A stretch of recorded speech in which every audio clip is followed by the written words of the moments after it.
ধন্যবাদ। প্রথমে science star একাডেমির যে কর্ণধার আছে এবং তার পুরো টিচার্স টিম, তাদের প্রত্যেককে অসংখ্য ধন্যবাদ জানাই যে তারা বাচ্চাদের জন্য এত সুন্দর একটা স্কুল গড়ে তুলেছে। আর আমাদের সমাজে আজকে সকলে জানেন আজকে হচ্ছে আমাদের ইউথ ডে, মানে জাতীয় যুব দিবস। আজকে পুরো ভারতবর্ষ জুড়ে সেলিব্রেট করা হয়। তো আজকের দিনে ওনারা স্কুলটি উদ্বোধন করেছেন, এটার জন্য সত্যি বাহবাযোগ্য। কারণ স্বামী বিবেকানন্দ বলতেন যে ধর্মশিক্ষার থেকে মাঠে গিয়ে খেলাধুলো করা ভালো। তো যেসব বাচ্চারা আমরা যদি মাঠমুখী করতে পারি বা তাদেরকে ভালো এডুকেশন দিতে পারি, তাহলে তারা ছোটোর থেকে অনেক ভালোভাবে তৈরি হবে এবং সমাজে একটা ভালো জায়গায় পৌঁছাবে। তো আমি চাইবো যে স্কুলে যেসব বাচ্চারা অ্যাডমিশন নেবে তাদের প্রত্যেককে ভালো কোয়ালিটি অফ এডুকেশন যেটা দরকার। কারণ এখনকার দিনে যেটা দেখা যায়, সায়েন্স টেকনোলজি অনেক অ্যাডভান্স হয়ে গেছে, সমাজ অনেক এগিয়ে গেছে। তো যুগের সাথে তাল মিলিয়ে চলতে গেলে আমাদেরও সেই লেভেলের এডুকেশন দরকার। তো আমি চাইবো যাতে এই প্রত্যন্ত এরিয়া এখানকার ছোট বাচ্চারা তারা যেন স্কুলে অ্যাডমিশন নিতে পারে। কারণ প্রত্যেকের পক্ষে বড় স্কুলে গিয়ে হয়তো অনেক বড় বড় সেন্ট জোসেফ স্কুল আছে বা বহরমপুরও জিএড স্কুল হচ্ছে, তো সেই সব স্কুলে প্রত্যন্ত এরিয়ার গরিব মানুষের বাচ্চাদের পড়ানোটা সম্ভব হয় না। তো এখানে যদি সেই লেভেলের এডুকেশন যদি ইনারা দিতে পারেন, তাহলে এখানকার বাচ্চারাও কিন্তু খুব বড় জায়গায় থাকতে পারবে এবং তারাও ভবিষ্যতে একটা জায়গা করে নেবে।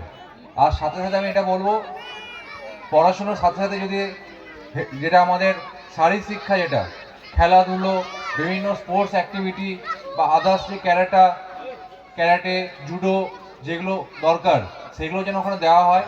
তাহলে কি হবে, ছেলের সাথে সাথে তারাও সশক্তিকরণ হবে। কারণ আপনারা জানেন এখনকার দিনে মেয়েদের উপরে অনেক ক্রাইম বেড়ে গেছে।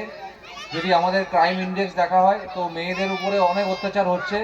যদি মেয়েরা নিজের পায়ে দাঁড়াতে পারে, নিজেরা শক্তিশালী হয়, তাহলে কিন্তু সেই সব ক্রাইমকে তারা আটকাতে পারবে এবং যারা মেয়েদের দিকে খারাপ চোখে তাকাবে বা খারাপ চেষ্টা করে তাদেরকে উপযুক্ত শাস্তি দিতে পারবে।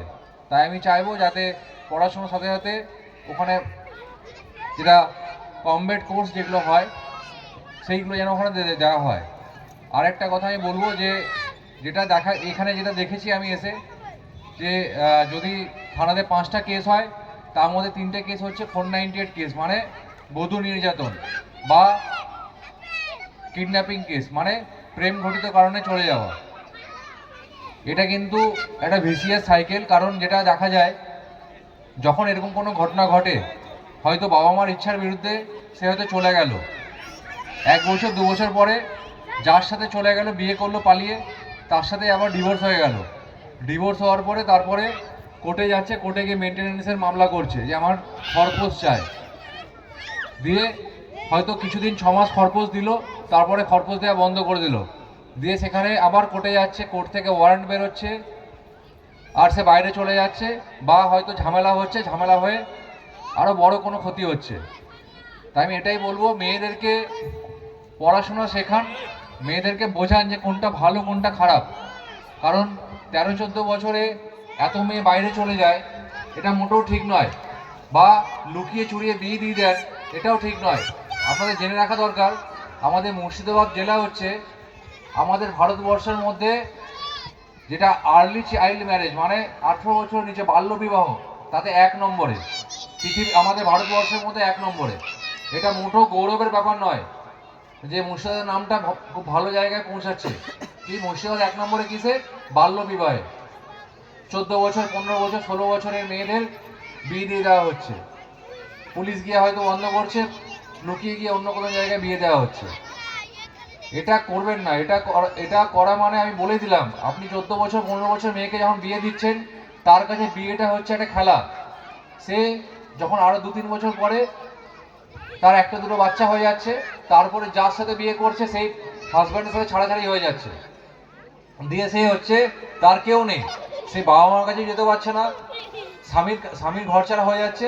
ফলে সে মেয়েটি সমাজে একা ঘুরে বেড়ায়, তার পাশে দাঁড়ানোর মতো কেউ থাকে না। যদি বাবা মা যদি এটা না করতো বা মেয়েটি যদি ঠিকঠাক করে নিজের পায়ে দাঁড়াতো, কারণ আপনারা জানেন সরকারি স্কুল যেগুলো আছে গভর্নমেন্ট স্কুলে সমস্ত কিছু ফ্রি। তারপরে গভর্নমেন্ট হচ্ছে কন্যাশ্রী, মানে যেটা হচ্ছে ক্লাস 10 পাস করার পরেও প্রায় 25,000 টাকা দিচ্ছে। কলেজে ভর্তি হতে গেলে 25,000 টাকা দিচ্ছে। ক্লাস 10-এর ট্যাব দেওয়া হচ্ছে, প্লাস প্লাস আপনার বিভিন্ন রকমের বই থেকে শুরু করে ড্রেস, স্কুলের ব্যাগ, সাইকেল দেওয়া হচ্ছে। তাহলে সেক্ষেত্রে পড়াশোনার জন্য যখন গভর্নমেন্ট এত কিছু করছে, সরকারি কলেজে ভর্তি হলে সেখানে ফ্রিতে আপনার পড়ানো হয়। তাহলে যেখানে গভর্নমেন্ট আপনাদের দিচ্ছে, তাহলে আমরা কেন মেয়েদের পড়াবো না? কারণ একটা মেয়ে যখন নিজের পায়ে দাঁড়াবে, সে শুধুমাত্র যে বাড়িতে বিয়ে হচ্ছে সেই বাড়িকে দেখবে না, তার সাথে সাথে তার বাবা মাকেও দেখবে।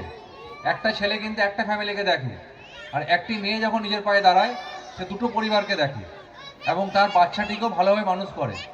তাই আমি একটাই বলবো, আপনাদের রিকোয়েস্ট করব, মেয়েদেরকে বোঝা না মনে করে মেয়েদেরকে নিজের পায়ে দাঁড় করান, তাদেরকে পড়াশোনা করান।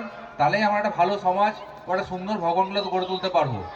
আর আমি চাইবো এই স্কুল যেন এই কাজটা এগিয়ে নিয়ে যায় এবং সাথে সাথে বিভিন্ন সামাজিক কাজকর্ম, কালচারাল যে অ্যাসপেক্ট যেগুলো আছে, গান, নাচ, আবৃত্তি, এগুলো যেন এখানে চর্চা হয়, যাতে একটা ছেলে বা মেয়ে সে যখন এখান থেকে বেরোবে সে যেন এখনকার দিনের যে মডার্ন এডুকেশন তার সাথে যুগের সাথে তাল মিলিয়ে চলতে পারে।